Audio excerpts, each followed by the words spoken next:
welcome everyone. It's another episode of the ISMA UK podcast, Pressure Points. And again, we've got another fantastic guest on with us today. Really rich history within management of stress from a personal perspective as an elite athlete and representing GB, but also now in his own business helping others to deal with stress. So Stuart Wade, it's fantastic to have you on. How have you been? Thank you for having me on. It's great to see you both, and I've been good, thank you. Busy, and so having to practice what I preach in terms of managing my stress too. Yeah, which is excellent, because this is fundamentally what this podcast is all about. So the International Stress Management Association just wants to get experts in their field coming on, sharing some of their background, their credibility, and then also how they view stress and how they take approaches to managing stress, but also with people like yourself, how you then support others to learn how to manage that better. So for anyone who might not be fully aware of, could you give us a brief overview of your background and a little sort of journey of where you started and how you've ended up in the place that you are? And then we'll start to dig into it a little bit deeper. Absolutely. So my background starts with martial arts. I started training in Taekwondo when I was 6 years old and took to it like a duck to water. Absolutely loved it, but I hated competition when I was very young. And that gives some context for how the story develops later on, because as I got older and progressed through the belt system and started to get a little bit more comfortable with the competitive side of things, I started doing more. And I started enjoying it more, and who'd have thought I started having more success as well. And from the age of 13 up until my mid-20s, when I stepped away from competition due to work commitments predominantly, I represented Great Britain and England pretty much every year in major internationals, and I'm very grateful to have had a lot of success with it. I won 4 world championships during my time competing. And when I was around 15, 16, I developed a visualization practice, and that predominantly was to help me perform better. I found that it just really put me into the zone, but inadvertently, it did help to calm me down. It helped to calm my nerves, and it helped to manage the stress of being in an international competition abroad, getting in there with someone who's trying to take your head off. And so that's quite a stressful situation. So inadvertently, it did help me with that. But that wasn't the primary goal. And I went to uni, did sports science. I became a personal trainer straight after university. And that was what I thought my business was going to be. But very quickly, I started speaking to clients and prospective clients, and they were telling me all the reasons why they couldn't lose weight, gain muscle, get fitter, whatever it was. That stuck with me. And I went through some struggles myself at that time as well. Very stressful time with my fitness. I was losing a bunch of tournaments on the bounce because I just got so badly fatigued in there, and it messed with my head, in all honesty, created a hell of a lot of stress inside me. And I got referred to a clinical hypnotherapist. And so I worked with this particular guy, and I couldn't tell you what he did. He tapped into something subconsciously with me that helped to alleviate that stress and actually got rid of the issue in terms of my fitness, and I was able to perform better again. And I didn't change my training, didn't change my diet. I probably should have done. All I did was address what was going on here. And so that just opened my eyes to how powerful our minds are and how we can utilize it to help us to be a better version of ourselves, whatever that looks like. Later on, I worked with Paul McKenna, and through meeting him, he referred me to Dr. Richard Bandler, his mentor, who's co-founder of NLP. I studied with him, got qualified in NLP, got qualified as a clinical hypnotherapist myself. And I've been doing that now for over 11 years, helping people with their stress and various other things going on to help them be better versions of themselves. And that's the story in a nutshell. So amazing. I mean, going back a second to the hypnotherapist. What did he do? I mean, are there magic? Can we suddenly become stressless, or what did he do? What happened there? So the genuine answer is I can't tell you what he did, because he tapped into something within me subconsciously that just sorted the issue for me. But knowing what I know now, and having worked with a lot of clients over the last 11 and a half years, I understand the mechanics of it now. And to begin with, it often comes down to our breathing. And the demands of modern life, particularly in the Western world, are very stressful. It's go, go, go, high pressure. We've got no time to do anything. We're just rushing around all the time. And all of the distractions going on as well. There's a lot of cognitive load going on there that is inherently stressful. And so our autonomic nervous system is on sympathetic high alert all the time. We're always looking out for stimulation, and not necessarily because we want it. It's just a habit. And what we want to do is activate our parasympathetic nervous system, which is known as the rest and digest nervous system, to help our body to get back into homeostasis, calm down, process and alleviate the stress, and get back to a baseline. And so that's one of the things that hypnotherapy, hypnosis, and other modalities can help with. Now, earlier you mentioned when you were about, I think it was 15 or 16, preparing for competition, visualization was something that you really tapped into. So I still do assessments for professional football scholars in professional football clubs, age 16 to 18, so similar sort of age bracket. So for people who are listening in who could be on the same pathway as you as a young athlete, and maybe going off to university and they might compete through university. Just talk us through the benefits of that visualization and any sort of techniques that you may have utilized. It's a good question, Simon. And so there's different types of visualization, but for me personally, what I found that really resonated was I would go somewhere quiet where there were very little distractions out there. I would make myself comfortable. I'd either sit down or take a knee, and I would close my eyes and visualize the arena where I was going to be competing. And I would be visualizing through my eyes. Okay. Now you can do other techniques where you're disassociated and you're looking at yourself over there, but I was looking through my eyes, and I was doing two different things. I was doing the overall visualization of me winning, being on the top step of the podium, getting the gold medal placed around my neck, etc.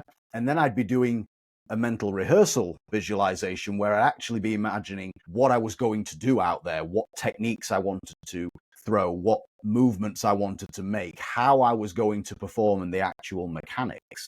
And for me personally, those just really got my mind in the right space, but also, some studies show that it actually primes the muscles as well to do these particular movements. So it worked really well in that aspect to get me ready to perform to my best. So there is the visualization of what the end game is, what's the goal, and there is the visualization of preparation, kind of what you're gonna do. And then you were talking about breathing. What is the breathing part? Yes. Thank you for reminding me on that. I got away from that point. Oftentimes, because we're in that stressful state, we're not actually breathing optimally. And when we can intentionally focus on the breathing and slow it down, particularly on the exhale, that signals our parasympathetic nervous system that we are safe. We're not in any imminent danger. We're not needing to be anywhere or do anything in that moment. We're simply being. And by slowly exhaling like that, the parasympathetic nervous system activates and it tells the brain and body to calm down.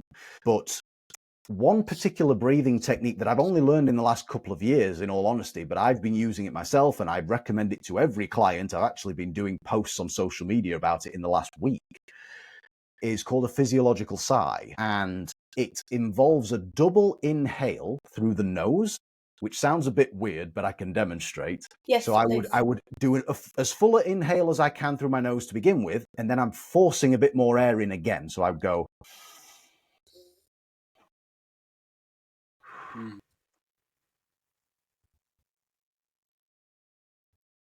So that's it. And what it does is by fully, or rather, let me rephrase. When we do as full an inhale as we can to begin with, our lungs have a bit of capacity in reserve. Not every alveoli sac is inflated. There's always a little bit in reserve. And by forcing a little bit more air in with the second inhale, we're inflating some of those other air sacs. We're getting more oxygen into the bloodstream, which is obviously going to the working muscles and it's going to the brain as well. And then when we do the slow exhale, as I said before, that is activating our parasympathetic nervous system to calm down. And when we're stressed, we're not breathing fully. As I said before, we're probably hyperventilating, we're breathing more shallow, we're not getting enough oxygen in there, and that's actually agitating everything and activating the sympathetic nervous system because we're getting ready to fight, flee, or freeze in place. So that breathing technique combats that. And I always recommend that people do it maybe 5 times in a row. It won't take very long, but you will feel so much calmer, guaranteed, when you do that. And if you can close your eyes as well, so there's no visual distractions, that can help. Obviously, don't do it when you're driving or operating heavy machinery, but it's driving in London. Sorry, no. I said, driving in London, you really need this technique. So it can be very useful. Yeah, and genuinely, you can do it while driving. I have before. I have been doing it while driving, but obviously you need to keep your eyes on the road and focused on what you're doing. But yeah, it's a simple technique, but it's really powerful. Yeah. So if we think back to the visualization, I've also heard that it can be useful for people recovering from injury because they can start to visualize themselves healing, repairing, and then also preparing for coming back to being an elite. Is that something you've come across before, you've heard about? Absolutely. Yeah, and I'm sure we've all heard about the placebo effect. That's one aspect of this. Sometimes if we take that sugar pill and we think that it's going to help us overcome whatever ailment we have at that time, if we believe in it fully, we have that conviction, even if it's inert, the body does what it does with the chemistry that we have to help to alleviate our symptoms and heal. So visualization is in that kind of realm in that respect to help heal from injuries. But then also, as you said, Simon, we can also do it for rehabilitation. We can visualize ourselves moving optimally again. We can think about recruiting the muscles that we want to recruit in order to perform whatever action we need to as well. There's lots of different ways that we can play it, but it is a really powerful technique.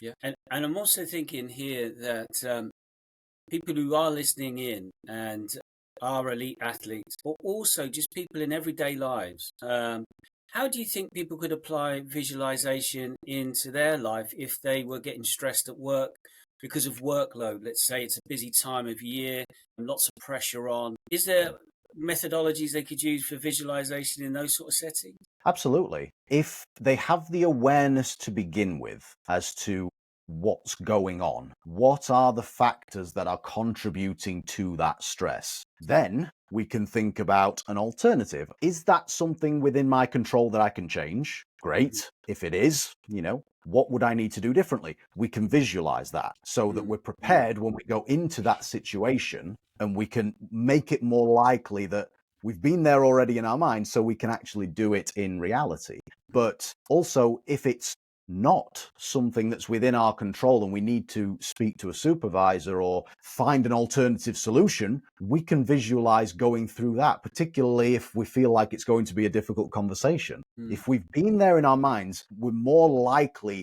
to do it successfully in reality because our brains don't know the difference fully, what's going on in here compared to what's going on out there. And if we can make it as real as possible in here, engaging all of our senses, using our entire field of view, making it as crystal clear as we are looking at our monitors speaking to each other right now, our brain accepts it as fact. It's like, okay, this is happening. And so then when you come to do it in reality, there's already a level of calmness and self-assurance because you've been there in here already. You're prepared. Exactly. You're fully prepared. But then, so that's nice for scenarios that are a bit less stressful. In the middle of competition, when your opponent is really on top of you, all over you, and it's an extremely stressful moment, would you be able to use this technique? Would you be able to, as much as you prepare, a lot of times you can't really prepare to that stressful situation, or can you? It's extremely stressful. That's it. There's always a step up in intensity. You're unlikely to be able to replicate that level of intensity in your practice, whether that's training or your mental practice as well. but you can do it as much as you can and you fall back on your preparation then. And so if in the heat of the moment, when it's a stressful situation and you're dealing with an opponent in front of you, what I would try to do in the moment is just to breathe intentionally. That was the thing. And I would be moving at the time. You can't stand still at this point. So I would be moving around. I would be fully locked in. And in all honesty, when you're in that situation, you are completely locked in the zone anyway. There's no intrusive thoughts popping in and out of our minds, or at least my mind. You're fully zoned in the moment. And so if you're experiencing that stress, and I've been there and done that, I would be in the moment, moving around, keeping my eyes on my opponent, but I would intentionally breathe, because oftentimes, as we talked about before, we can tense up. And if we're tensing up, we're not breathing fully. And so it does come back to having that relaxation, which all starts with the breath. Yeah. It wouldn't be a double inhale and a slow exhale like we talked about before, but it would just be breathing intentionally, just trying to expand the lungs a little bit more to get more oxygen into the system and help to relax the muscles in that moment. Thank you. I think the other big part of this, in relation to that preparation that you were talking about, is you would be an elite performer, so you're doing lots of things to help you prepare mentally and physically. Mm-hmm. Now, if we think about everyday people who want to apply the techniques that you're advocating here, if we think about habit formulation, and you touched on that earlier, me and Noam have discussed before, the importance of proactive approaches to our well-being and our mental health. Now, when you talked about the breathing one, you said do it about 4 or 5 times. This is quite a good repetition. With visualization, because I imagine it's a real skill to get to that clarity as best you can. Just talk us through what that approach is for you. So I know you go to a quiet place, you detach, but to actually start to formulate those pictures in their mind, is there any sort of methods that you've come across that you find are effective for you? I know it will probably be different for all type of people, but things that people could try and use as a rule of thumb that might be useful. You're right, Simon. It is very individual, but for me personally, it always starts by removing myself from a busy or distracting situation. Go somewhere quiet where you won't be distracted for at least a few minutes. Put your phone away, turn away from the monitor, and close the eyes so there's no visual distractions going on. And do a few deep breaths. Do a few slow, deep breaths first, just to get into the body. Turn your attention inwards, get into the body, and just allow the body to relax a little bit. And think about the intention that you have for it. Because we have a very powerful and sometimes annoying brain in our heads that has a negativity bias, generally speaking. It wants us to survive and reproduce, and anything that's perceived as a threat to that, it will focus on so that we don't do that, which is great as a survival mechanism, but it can sometimes pull us away from the intention and the positive result that we're looking to get to. Go into it with an intention for why you're doing it, what you want to focus on. Pick one thing. Don't try and do a million things at once. Pick one thing, eyes closed, few deep breaths just to settle in, and then think about that thing that you want. Try and begin to create a picture in the mind of it. Chances are, as you said, it's a skill. It's going to take some practice to fully get immersed in it and make that image as real as you can and start to hear any positive sounds with it, and even the physical sensations of touch, as well as the emotions and the feelings that are going on.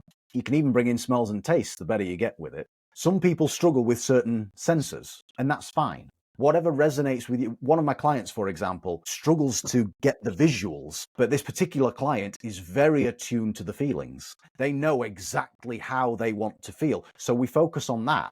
The visuals may come later, they may not. It doesn't matter. Whatever representational systems that resonate the most with someone, focus on that, because that's where the power in it is going to lie. Don't worry about the visuals if you can't see them in your mind. I hope that answers the question. I feel like I went on a tangent there, but... No, it makes complete sense to me, because people have to go with what they feel and how they can process this information. And I think sometimes the difference between elite performers and everyone else is elite performers do have a little bit more drive and motivation to become the best that they can be. And that can separate them sometimes from the rest of us. especially when it comes to this, because you may have come across clients before. I can't get it. This is too challenging. And it's like, well, be persistent, stick with it. You want the results. You've outlined you wanted the results. How do you sort of approach those sort of things with people? How do you try and encourage that consistency and persistence? Because we're very good, like you say, with a negative bias and our mind telling us things to go, don't do it today. You know, you don't need to do it today. And then all of a sudden we formulate that habit rather than the habit that we want to spiral up and, you know, change ourselves. Because I think we'll come on to change and transitions a little bit later. But what are your things on that then? How do you manage those situations?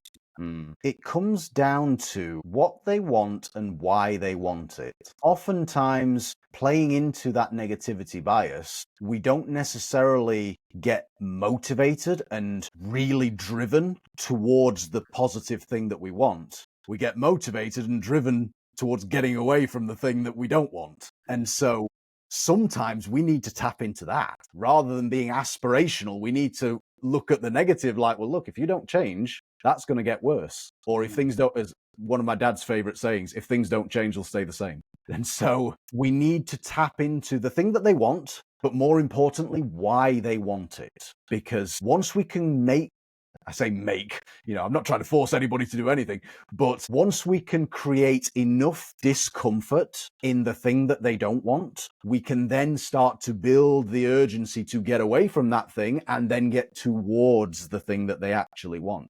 Sometimes people don't even know what they want. They just know what they don't want.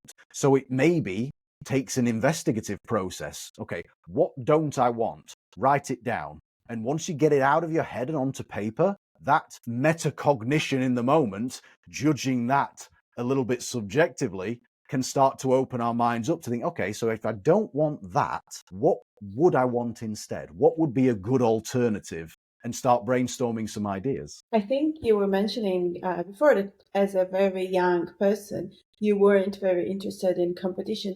And it's kind of, I think for an elite athlete, it's kind of when you do the transformation between I don't want to lose to I want to win. Mm-hmm. And then absolutely. It's a really good point. No, exactly. And with winning a few times, that you're coming to I want to win again rather than I don't want to lose again. Yeah, you get used to those feelings of winning, and because it feels so good, now we've got some frame of reference. Okay, so I can win. I am good enough. That self-esteem and the self-belief begins to grow. Our confidence begins to grow. And with practice and time of getting the results or getting closer to the results that we want, we can start to build an actual conviction in the mind, which is so much stronger than just having belief in oneself. And that was the biggest thing that I developed through my visualization practice, genuinely. I mean, as I say, I started representing Great Britain when I was 13 years old. I had moderate success at that point. I didn't really win a great deal, but it was when I got to 15, 16 and I started getting my mental game really on point with this, that I developed a conviction that I'm going to win. It's not that I hope I win, I'm going to do my best. In fact, it wasn't even I'm going to win. It was more I've already won. Right. I was showing up with the expectation that I'm already getting the gold medal. I've already got it internally. Time just needs to catch up with that. And when I adopted that kind of mindset going in, the results didn't always go my way, but I had a heck of a lot more success than I ever did before once I had that deep ingrained conviction that I was the winner. Well, it's kind of affecting your opponent as well, isn't it? When you get into the arena with much more confidence, then it affects, it intimidates. It's a bit of you are creating a bit of a fight and flight in your opponent. Absolutely. I mean, there's some talking about stress and everything, there's some research that shows that we can actually get stressed from other people biologically. We can pick up the cortisol that's secreted out of their pores, and that can influence our physiology and get us stressed. And so the reverse is going to be true as well in terms of if I'm so confident and I'm ready to go, that is going to intimidate our opponents, like you said. And just with the posture and everything, that steel in your eye, all of this stuff the body language is going to be perceived as well by the opponent. So there's a whole lot of stuff that goes into this, but it comes down to the way that we think and feel and then behave ourselves, first of all. Yeah. Yeah. I mean, I guess with elite performance, the high levels of stress, not just a physical competition, it's a mental competition, not less than a physical one. Absolutely. There are different statistics that people bandy around, it's 90% mental, 10% physical, and all this kind of thing. I don't necessarily subscribe to these definitives, but the mental side of it is a huge part. It really is a huge part, because you can be the strongest, fittest, most agile, most powerful athlete in whatever your sport is. But if you're not dialed in here, you're not going to utilize all of the skills and the power and the gifts that you have as optimally as you could. And on the reverse of that, if you're not the best athlete, but you're so dialed in here, you can actually exceed your perceived performance capabilities, and you can almost outperform your biology sometimes as well. And there's studies showing that too. And sometimes it comes down from the peers as well. Our coaches and peers, if they really, really believe that we are the best and we're going to win, that actually can allow us to exceed how we perhaps might have performed had we not had that encouragement. It's really interesting. And it links to, or it sounds like manifestation in a way, people, and because of the mindset shift of, I want this, I'm working towards that, it is more that focus on the goals and what I want to achieve and the processes of achieving that, and just telling yourself that positive thing over and over and over again until you do get towards it. Because I think, like you touched on, the negative bias our mind has, we can direct that, can't we? We can move that to go, let me make that a smaller voice and let me amplify the other voice. So when you think about working with your clients, so tell us a little bit more about your business and how that came about and how you apply these with clients.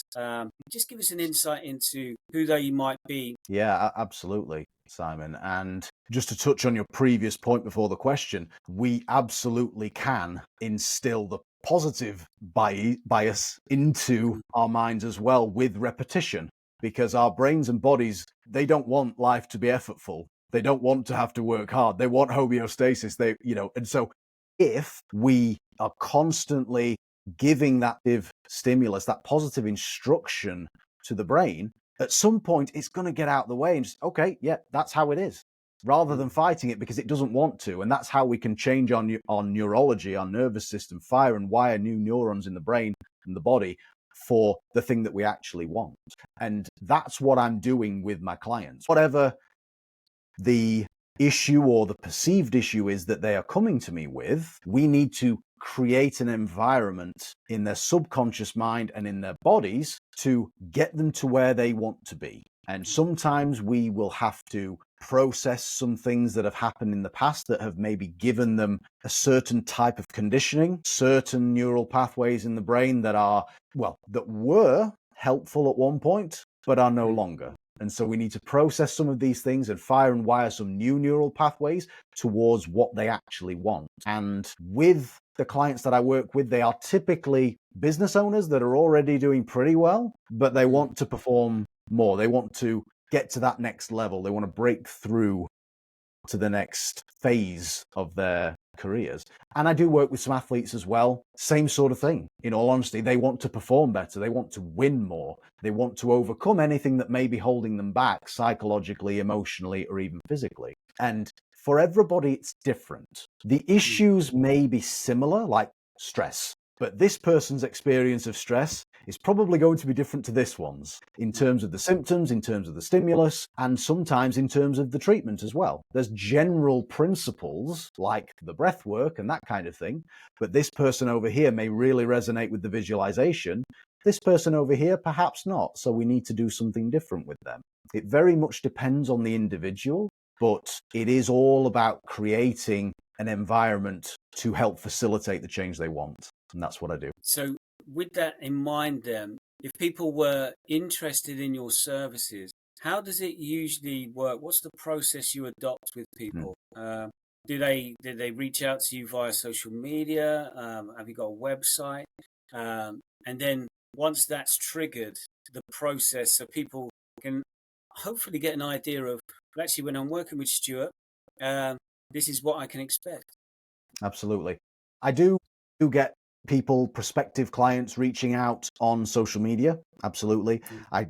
I do get quite a few referrals as well from either people that know me or previous clients too. And initially, with someone who's interested, they may be going through something. They may have seen my website and the things that I help with and thought, well, that's me. I want to learn more though. So initially I will have a chat with them on the phone. We'll spend 20 minutes on the phone discussing what's going on with them and see if we're the right fit to work together. And from that, if they feel that I'm the right person and vice versa, then we'll go into, not straight away, we'll go into a full initial consultation, which I spend about 90 minutes going through a deep dive with them into what's going on and enough of their history for me to formulate a program that's specific to them to help them overcome whatever's holding them back and get them to where they want to be.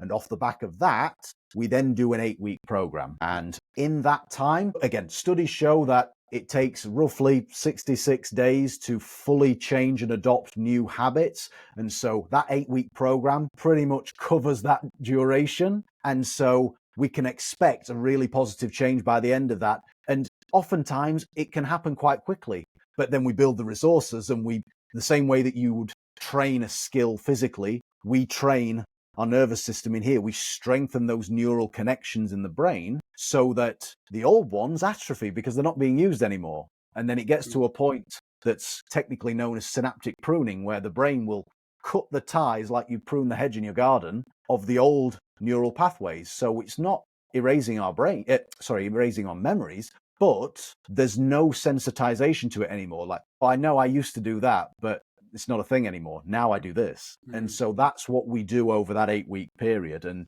oftentimes then people are on their way. They're released into the wild. But sometimes, for example, the athletes that I work with, the fighters particularly, I'll work with them through the fight camp to help them perform optimally. So, 2-3 times a year when they have a fight coming up, we get together in camp. So that's a slightly different process. But generally, I have this framework and I tailor it to the individual that I'm working with. So with athletes, you're sort of meeting them once, twice a year. So you can kind of follow up of what was happening in previous years with them every time that you meet them. Do you see that this transformation is a consistent one, or sometimes people go back to their old negative ways? It's a good question. The honest answer is it depends on the individual, because life happens, unfortunately, and sometimes things crop up that can initiate falling back into old habits. But what I do with my clients is I'll give them audio recordings of the sessions that we do so they can go back and listen to it. And I'll give them practical exercises and techniques to continue doing to mitigate the risk of falling back into old habits. There's no reason why they should, but if God forbid something horrendous happens in their lives that may cause a real powerful stress response and cause them to fall back into an old habit, they've got some resources within them then and at their disposal to get out of that more quickly. And obviously if they feel that they need me again, then obviously we can sort that out, not a problem. But there's no reason why they should fall into old habits. It's usually if something drastic happens in their lives that was an unforeseen circumstance. So when we think about society and what society looks like at the moment, the government shared some new things, AI training and finance training. Why do you think they don't do enough in schools around this positive mindset and working people towards that? Do you think they could do anything in that area? And if you had the opportunity to influence that, what would you advocate? That's a really interesting question, and you could very easily fall down a rabbit hole there of certain, let's say, institutions that set up the education system and that kind of thing. But I think there should be mindset work with kids in schools, particularly the younger kids, because until we're the age of like 9.5, maybe 10 years old, we are operating predominantly subconsciously. We're a sponge that's soaking up everything about our environment, our place in the world, from caregivers, parents, teachers, peers. There's no filter at that point. We don't have the critical faculties to judge whether someone is being truthful with us, or if they have our best interests at heart, or if what they're telling us is just factual, if it is accurate. It goes in, it's absorbed into the subconscious, and that then builds out our framework for how we see the world and our place in it.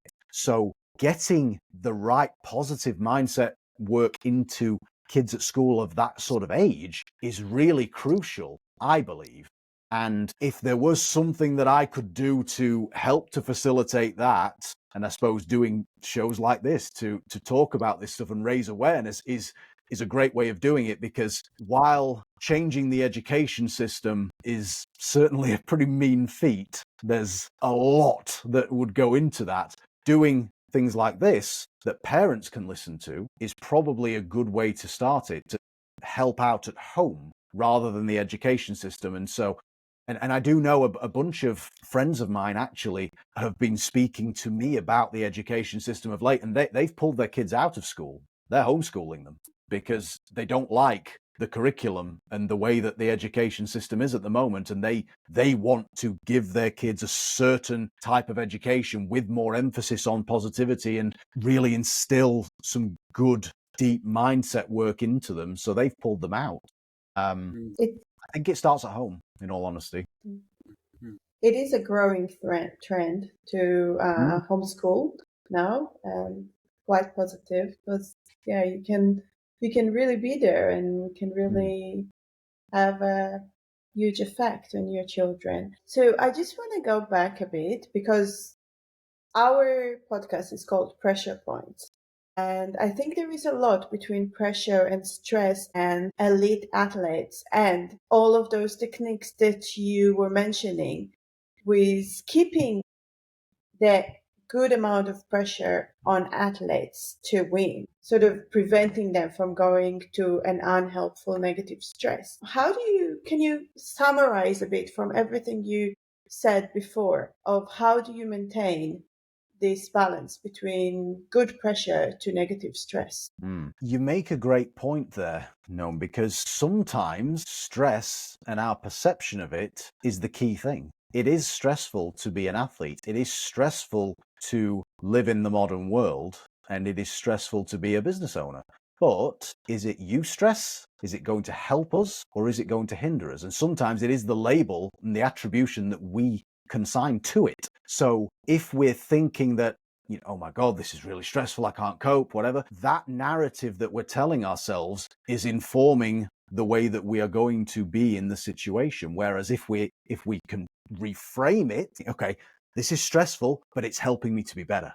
It's helping me to grow. It's helping me to progress. And that different lens on an entirely, the same situation can really shift the way that we actually deal with it. And by utilizing breathwork techniques like the physiological sigh that we've talked about already to help us calm the nervous system and keep us centered, will help us to get a better perspective on the stress that we're experiencing.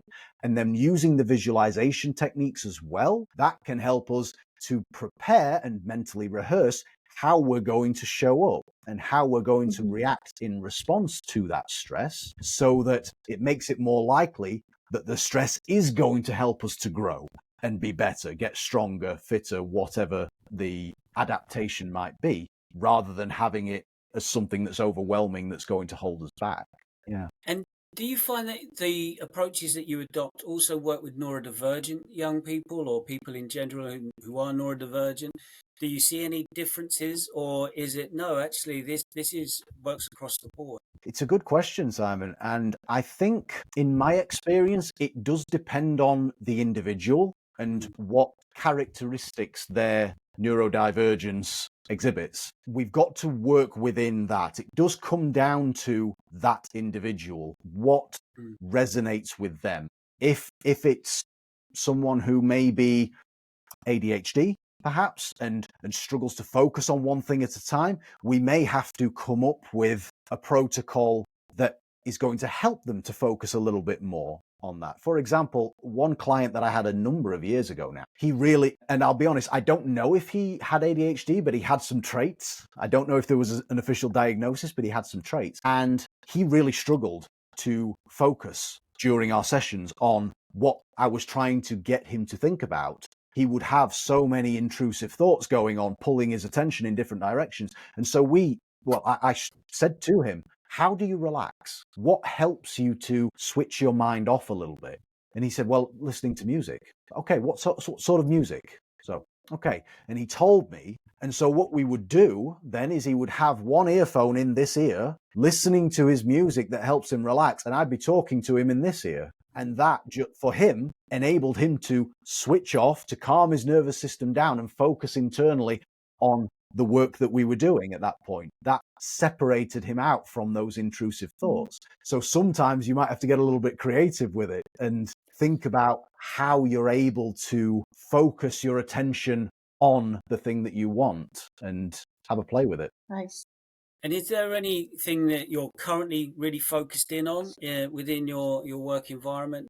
Is there something that's really making you excited that you're happy to share? At the moment, I wouldn't say I'm excited per se with it because there's people suffering, but I'm seeing a lot of people that are struggling with stress and anxiety. While it's not good, at the same time, I know that the work that I do and the knowledge that I have, I'm able to help these people if they allow me to, which if they're coming to see me, they're halfway there. So that's, I suppose, exciting in a way, because while they're experiencing these problems, I know that I can help them and I've got a track record of doing so. So that in and of itself is an exciting thing in a way. But I'm focusing a lot more on working with the business owners at the moment, with all the stuff going on with the economy and politics and all that kind of thing, the financial markets. There's a lot of stress going on there. So helping those people particularly to deal with and navigate those things from an internal perspective is something that I'm really enjoying being able to facilitate at the moment. Great. Yeah, I think it's been fascinating. So if there was anything that could sum up or summarize your approach so people can really have that ringing in their ears as they come to the end of the podcast, what would you do to summarize it so people can go, actually, Stuart Wade could be the person that is the right person for me? I would say that we all have such untapped potential and such power within us to make positive changes and get from where we are to where we want to be. But sometimes it's like we're driving a car with no sat-nav. We don't know where we're going. I'm the sat-nav. You're the one driving the car, but I'm the sat-nav that's guiding you through the process to your destination. That's what I would say. We have that power, but sometimes we just need some guidance. Yeah, really good. Stuart, it's been fantastic to have another conversation with you, around this stuff, and seeing how you're getting more and more really expert in this area. It really comes across when you talk that you do know what your approach is, how you apply that, and then the results that you're getting for the people that you do support. So I'm sure lots of people would want to know a little bit more about where they could connect with you. Is there any sort of platforms that you prefer people to connect with you?